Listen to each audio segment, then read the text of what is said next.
In 1908, a car cost as much as a house. Only the wealthy could own one. Everyone else walked or rode a horse, exactly like their grandparents had. One man changed that completely. He took a 12-and-a-half-hour process and turned it into 93 minutes.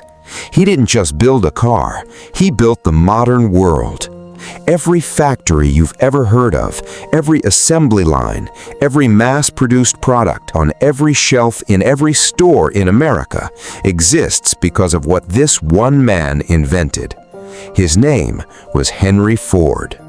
He paid his workers double the going wage when every other factory owner in America called him insane for doing it. He believed the worker who built the car should be able to afford to buy one. Revolutionary, generous, visionary. But there is another side to Henry Ford, a side that Adolf Hitler personally admired, a side so dark that to this day white nationalist groups still quote his words. This is not a footnote in his story. It is a central, undeniable part of who he was. This is the full story, not the sanitized version they teach in schools, not the version on the museum plaque, the complete, uncomfortable, fully documented truth about one of the most consequential and most troubling men in American history.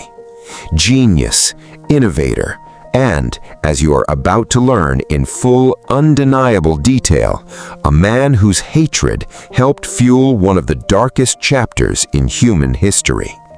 This is Dust Glory, where we tell the full, honest stories of history's most extraordinary and most complicated figures, without flinching from the hard parts.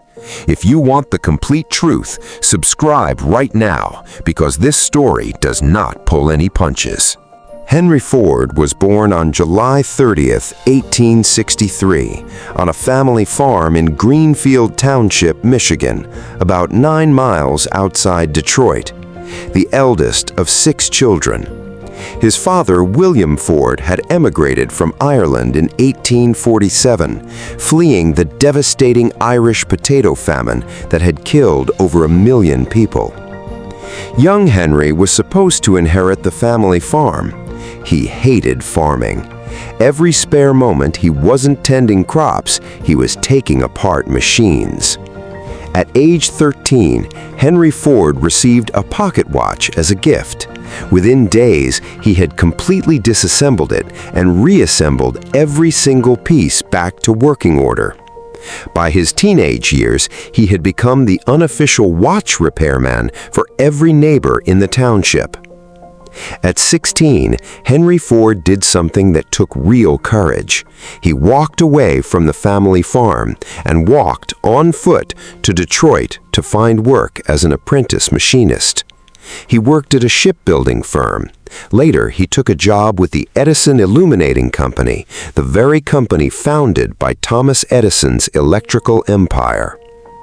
By 1893, Ford had risen to chief engineer.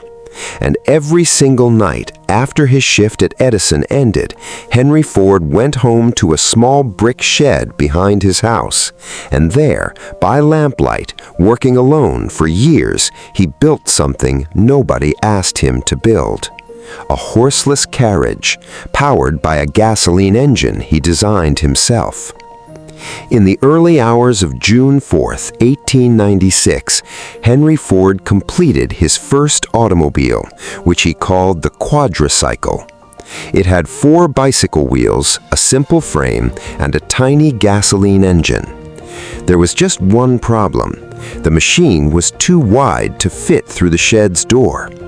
Without hesitation, Henry Ford grabbed an axe and knocked down the brick wall of his own shed. That single moment tells you everything you need to know about Henry Ford. When something stood between him and his vision, he simply tore it down.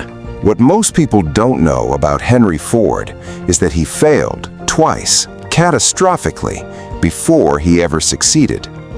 In 1899, with backing from wealthy Detroit investors, Ford launched the Detroit Automobile Company. His investors wanted him to manufacture and sell cars quickly. Ford, ever the perfectionist, kept insisting on improving the design instead of producing for sale. His frustrated investors eventually abandoned him. The company collapsed. He tried again. The Henry Ford Company was formed. The same pattern repeated.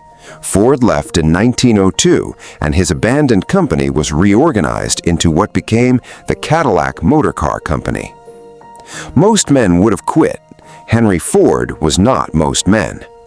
In 1903, having burned through 2 previous business failures and alienated most of Detroit's wealthy investor class, Ford scraped together $28,000 from a group of ordinary local citizens, not Detroit's elite, regular people who believed in his vision when the rich man had given up on him.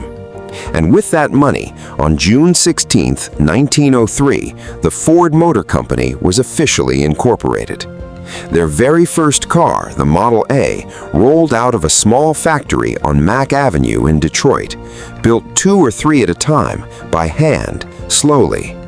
Nobody, not even Ford himself, could have imagined what this small operation would become in just 5 years. On October 1, 1908, Henry Ford introduced the car that would change everything, the Model T. Ford's vision was radical for its time. He said he wanted to build a motor car for the great multitude, not a luxury toy for the wealthy. A car that ordinary American farmers, shopkeepers, and factory workers could actually afford to own. To make that possible, Ford did something nobody had done at this scale before. He simplified the design ruthlessly. One model, one color, famously just black, because black paint dried faster on the assembly line than any other color available at the time. Every single Model T built identically, with fully interchangeable parts. The initial price was $850, expensive by 1908 standards, but dramatically cheaper than any comparable vehicle. And demand was so overwhelming that Ford could barely keep up. Then, in 1913, Ford introduced the innovation that defines his legacy more than any other, the moving assembly line. Before the assembly line, building one car took 12.5 hours. After Ford's innovation, just 93 minutes. By the 1920s, Ford's factories were producing up to 10,000 Model T cars every single day. The price of the Model T fell dramatically as production efficiency soared. By the 1920s, a Model T cost as little as $260. For the first time in human history, car ownership wasn't just for the rich, it was for everyone. But there was a dark side to the assembly line that Ford did not anticipate. The repetitive, monotonous work was exhausting and demoralizing. Worker turnover at Ford's Highland Park factory soared to a staggering 370% per year. Men simply could not endure the work. Ford's solution to this crisis would make him a hero to the working class and forever change the relationship between American workers and their employers. On January 5, 1914, Henry Ford made an announcement that stunned the entire American business world. He would more than double the standard factory wage from roughly $2.34 a day to a guaranteed $5 a day, and he would simultaneously reduce the workday from 9 hours to 8. Other industrialists were furious. The Wall Street Journal accused him of economic blasphemy. Business leaders across the country warned that Ford was setting a dangerous precedent that would destroy American industry. Ford's reasoning was simple and brilliant. If his own workers could afford the very cars they were building, he would create an entirely new class of customers. He was, in effect, inventing the American middle-class consumer economy.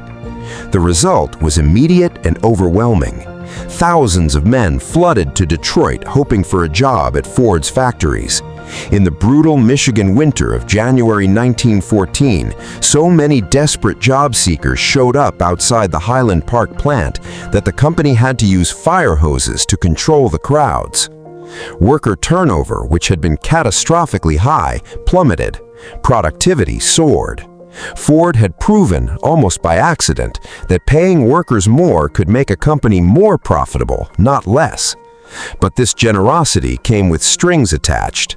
To qualify for the $5 wage, workers had to submit to inspection by Ford's sociological department, investigators who checked whether employees drank alcohol, gambled, or lived what Ford considered an immoral lifestyle. It was generous.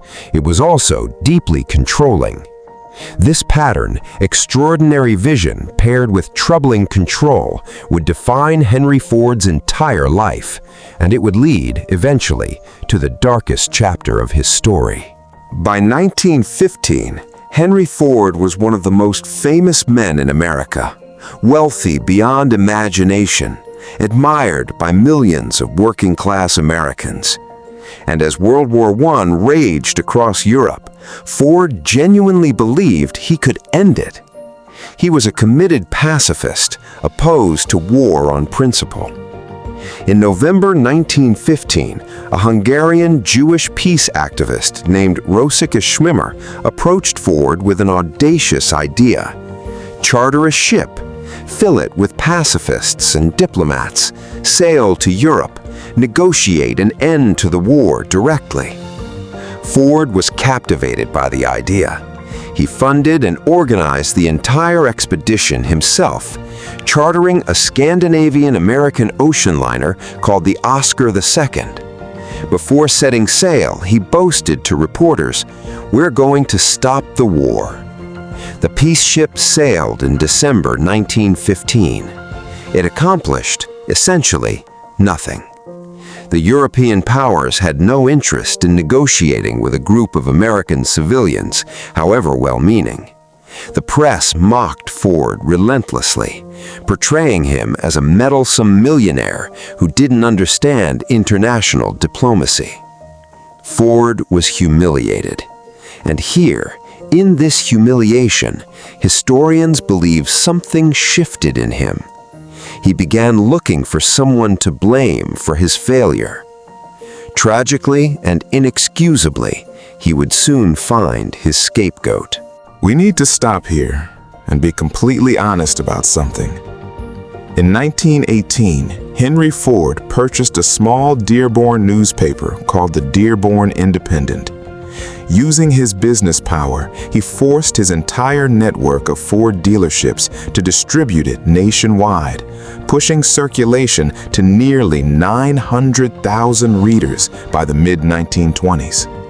Starting on May 22, 1920, Ford's newspaper began publishing a series of articles titled The International Jew.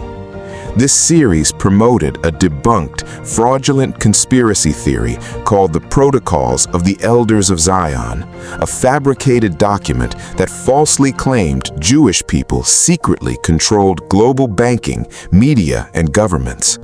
Let us be unambiguous. This conspiracy theory was a malicious fabrication, exposed and debunked by the London Times in 1921, proven to be plagiarized from an unrelated French political satire that never mentioned Jewish people at all. Ford knew it had been debunked. He continued publishing it anyway. This series ran for 92 editions and was compiled into a 4-volume book. Ford distributed over 500,000 copies to customers and associates. It was translated into 16 languages and spread internationally. Ford wrote, in his own words, blaming Jewish people for jazz, for what he called the corruption of baseball, and for starting World War I. None of this was true. All of it was hateful, baseless conspiracy. And the consequences of Ford's actions reached far beyond America's borders. Adolf Hitler, in his own manifesto, Mein Kampf, written in 1925, personally praised Henry Ford by name. Hitler admired both Ford's industrial efficiency and his anti-Semitic writings. Nazi officials later testified that Ford's book had directly influenced their own radicalization into anti-Semitism.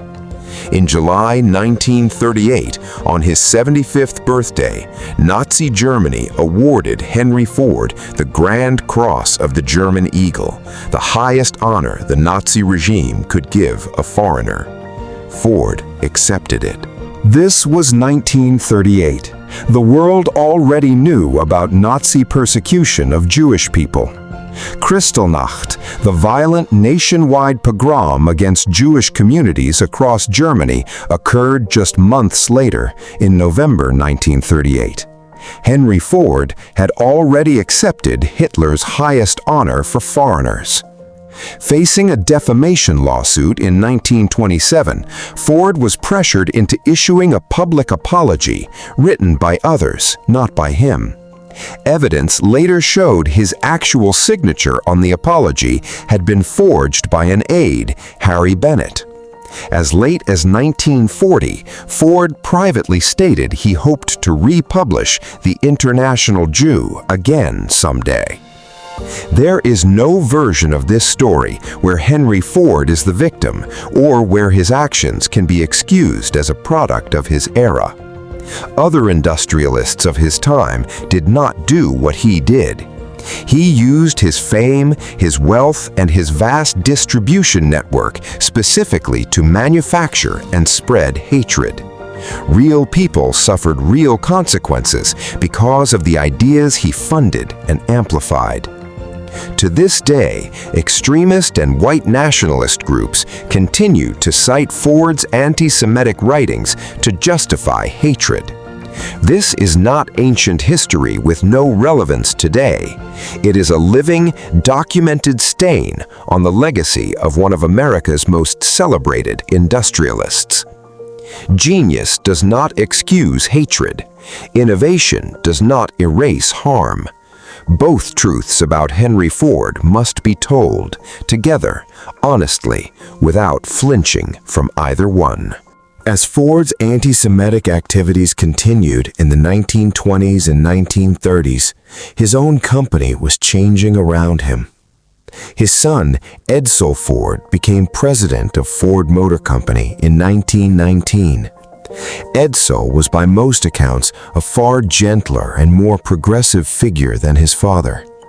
He privately opposed his father's anti-Semitic campaign, though he lacked the power within the family business to stop it. As World War II approached, Ford's positions grew even more troubling. He was a prominent early member of the America First Committee, an organization opposing U.S. involvement in the war, until his participation became too controversial even for that organization, and he was forced to resign from its executive board. Yet, in one of the strange contradictions that defined his life, Ford Motor Company continued doing business with Nazi Germany through its German subsidiary, while simultaneously agreeing to manufacture warplane engines for the British government fighting against Hitler. When America formally entered World War II, Ford's factories were transformed entirely for war production. The company's massive Willow Run plant began producing B-24 Liberator bombers, eventually building one complete aircraft every 63 minutes at peak production. Edsel Ford died in 1943 at just 49 years old, worn down, many historians believe, by the stress of working under his domineering father. Henry Ford, then 80 years old, returned to the company presidency himself. By most accounts, his mental and physical health were already in serious decline. In 1945, Ford finally resigned, handing control to his grandson, Henry Ford II. The younger Ford would spend years working to distance the company and the family name from his grandfather's hateful legacy. Henry Ford spent his final years at Fairlane, his Dearborn estate, in declining health. He had suffered several strokes in the 1930s and 40s that affected both his physical and mental capacity. On April 7, 1947, Henry Ford died at Fairlane, at the age of 83. The cause was a cerebral hemorrhage during a massive flood that had knocked out power across the Detroit area, meaning the man who built one of the world's great industrial empires died by candlelight in a home without electricity. An estimated 100,000 people filed past his casket to pay their respects. His funeral drew massive crowds. Detroit, the city he had transformed from a regional manufacturing town into the automotive capital of the world, came to a standstill. His legacy today remains exactly what it was during his life, deeply, permanently divided. The Ford Foundation, established with his family's fortune, has become one of the largest philanthropic organizations on Earth, funding civil rights initiatives, education, and the arts across the globe. An irony that historians still grapple with, given the man whose fortune built it.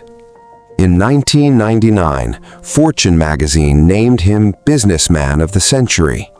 The same publications that honor his industrial genius are obligated in nearly every serious account to also document his antisemitism in full. Both things are permanently, inescapably true. So how do we remember Henry Ford? He gave the world the assembly line, a system of production so transformative that it still defines how almost everything you own is manufactured today. He turned the automobile from a rich man's luxury into a tool of freedom and mobility for the ordinary American family. He raised wages when every other businessman in America said it was financial suicide, and in doing so, helped build the American middle class. And, without any softening, without any excuse, he used his fame, his fortune, and his vast influence to manufacture and spread one of the most damaging conspiracy theories in modern history. He was praised by Hitler.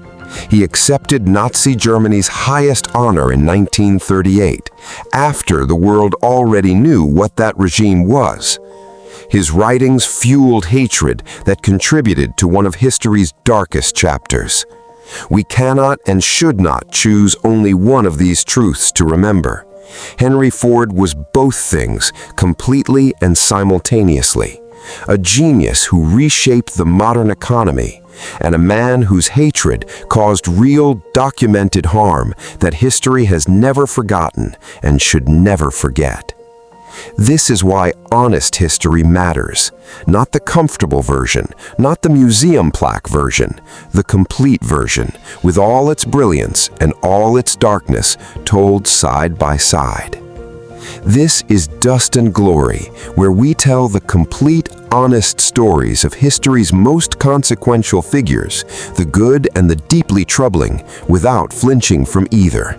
If this story gave you the full picture, subscribe right now. Hit that notification bell because the next story deserves the same honesty.